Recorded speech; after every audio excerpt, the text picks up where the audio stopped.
I was wrong, and I'm sorry for that. I've made over 300 videos at this point, and some of them, looking back, I was kind of dumb.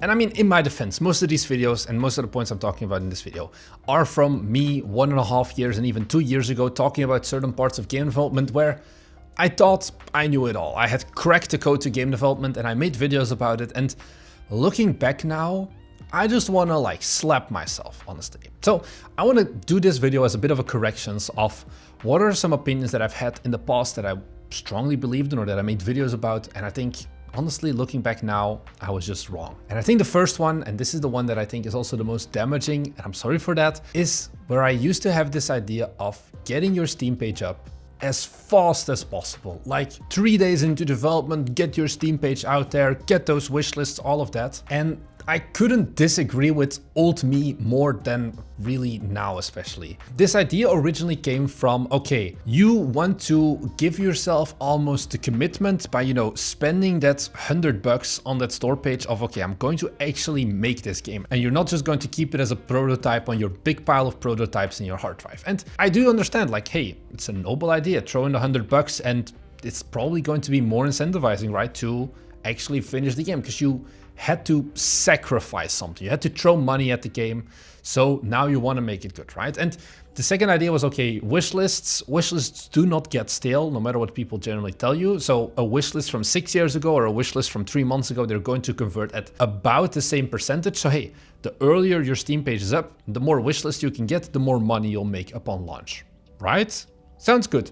The problem is you just make garbage Steam pages if you're that early in development. That's the problem that it comes down to, where you genuinely don't have a good game yet. You don't really have much visually that's pretty. You don't have good capsule art. You don't have like an idea yet of what is the game really going to be. And you're just putting it out on Steam and nobody's going to care about it. Nobody is going to wishlist your game. Honestly, like if you do this and you have that Steam page up like as early as possible basically, and then you wait 3 months, you're going to get 50 wishlists maybe. Yeah, it sounds cool, maybe 50 wishlists, but it's such a comically low number where if you just kept working on your game in the shadows or whatever, figuring out, okay, what am I actually gonna be doing? How am I gonna make the art pretty and whatever? You take that, you do your initial launch page and you have good looking art, you have a good capsule, you have good GIFs, you have a good store page, you have good trailers and all of that, maybe even launch with a demo. And then you reach out to an influencer.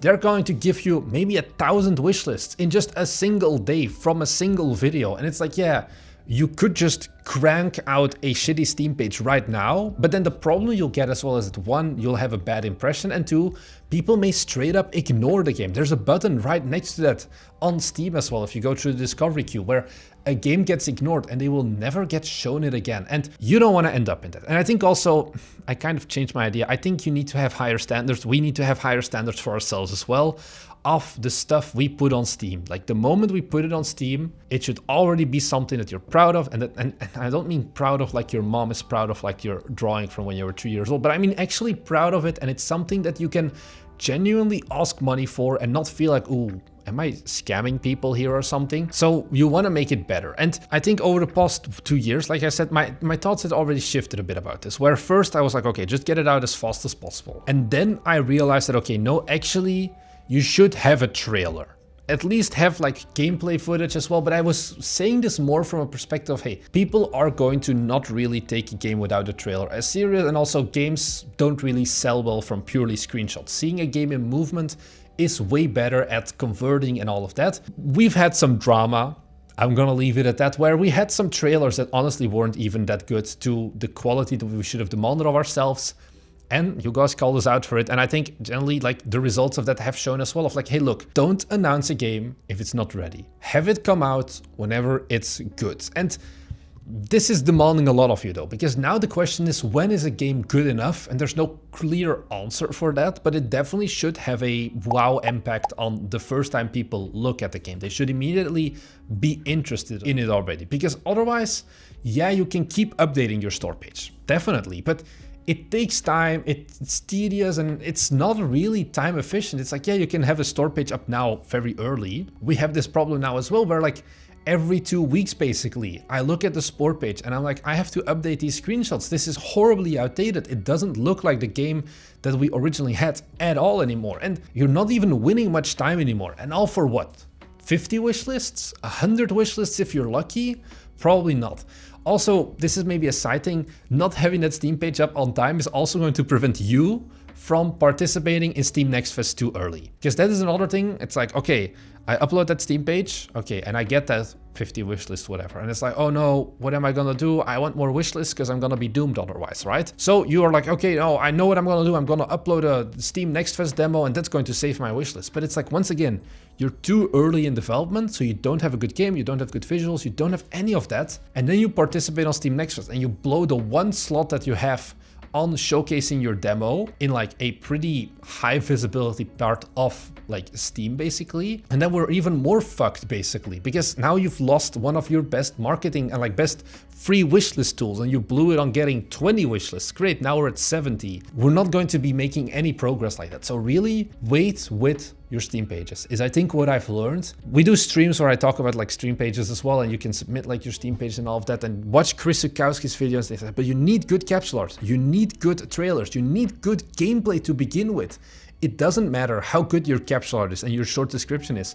If the game itself looks like default Unity lit lighting and it looks very prototypey, nobody, trust me, nobody is going to be interested in the game. You are coping if you're gonna be like, oh, but my game is very mechanic heavy and people will look at the mechanics and they will excuse the visuals. They will not. Gamers are ruthless. You should have higher standards for yourself and you should only release that store page once you actually feel like you're ready for it. So that's the biggest thing that I want to get out of the way. I've made some other fuck ups though. And this next one is a video that I've never been proud of, but now I just officially want to say like this video, we scrap it from the Bite Me canon basically. And that is a video I uploaded starting game dev in 3 months. And this has 93,000 views. This is the saddest part of all. It's like 93,000 people saw that. And I think I lied to all of them because looking back now, you genuinely can't learn game development and release a game in 3 months. I think not, at least with a Steam release. This video also kind of builds on that. You need a Steam page as fast as possible, where I was pitching this idea of, okay, in basically 3 months, you can go from knowing nothing to making a full game and releasing it on Steam. I know. Hate me for all you want. Here I am telling that I fucked up once again. I think it's overly optimistic to believe that you can release a game, develop a game, or anything really in just 3 months if you go from nothing. Like, I would be proud of you if in 3 months time from starting from absolutely zero and like picking up Godot or Unreal or whatever, you could have like a simple prototype FPS or whatever that is just using like movement inputs and whatever, not even adding any complex game mechanics and story and level design and all of that, because genuinely game development is still really hard at the end of the day. And this video, in my defense, it was one of those videos that I kind of did a throwaway of like, oh, I need a video right now because we didn't have anything on the schedule, and then suddenly the algorithm decided to, hey, let's go with this one. Never should have gotten that big of an impact, I think. And once again, the problem that this video had, going back to the previous point, is I was once again like, oh, 4 weeks into development, so 4 weeks after you've just opened an engine for the first time, or even I think after you've considered making a game in solid video, you should have that Steam page up already. Get that Steam page up as fast as possible, collect wish lists. And now I feel bad because this is part of the Steam slump, I think, is what this video. I don't want to know how many people saw that video and then just became a statistic where, you know, 18,000 games released in 2024 on Steam, half of them never reached past 10 reviews, and then I think another 25% never reached past 50 reviews. That is the result of trying to cram out games in 3 months when you've never learned game development before. And these videos, they do really well of like starting game dev in X months or whatever. Like, I do think my year-long take videos on game development, like starting game development in 2025, are better, because what I'm also saying there is like, look, you're going to spend the first 3 months on just making a prototype. Don't even bother putting it on Steam because it's going to be bad, and that is all right. I think those are more realistic, but you know, it's not cool. Nobody wants to commit a year of game development to maybe release a game on Steam, because scope creep and all of that. So you see this trend of like, oh, make a game in 3 months, which we did. But it goes even worse. I've seen videos of like, oh, make a game start to finish in 1 month or a week or whatever. And it's like, genuinely, big studios still take multiple years to make a game. What makes you think that in 3 months you can go from absolutely nothing to making the next Stardew Valley, so to say? We can make a game in 1 month. We've done so, but that is with multiple years of experience, with understanding how game development works, with taking some shortcuts along the way as well. It's not brand new beginner. And I think if you're like watching this and you're like, oh, but I wanted to learn game development in 3 months and become self-sufficient and quit my day job in 3 months after that, it's not going to happen. I'm sorry. There is no universe where you can go from absolutely zero to having a commercially successful game in 3 months. All of those games that you hear about that have like earned so much money, they made tens or even more of prototypes and other smaller games that never got the visibility that they maybe deserved or that they could have gotten, because these things don't happen overnight. So I'm sorry if I had to break that worldview for you, but you're not going to making games in 3 months starting from zero. That brings us to this last and third point, and this is one that talks also about making games in short periods. There's this other video I uploaded back in October of 2024 where I talked about small games and how small games are going to be the new hype and how small games are perfect and you should stop making your 7-year-long MMORPG project and you should make small games. This video has 70,000 views, so once again I think it has had a pretty big impact, and I don't fully disagree with the things I said in there, but I think the problem that this video had was that I was overly rose-colored glasses, because what I was basically saying, I was like, okay, look, Unicycle Pizza Time, we developed it in 1 month.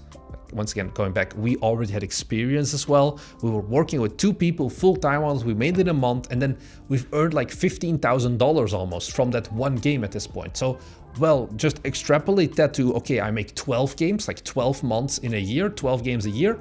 I'm gonna be rich, right? The problem is that it's not that easy. We've learned that now as well, because that's back then we hadn't tried making more small games yet. And it's hard, is what I can say. If you may have noticed, we haven't released a game yet since Unicycle Pizza Time came out almost half a year ago. And the reason for that is simple.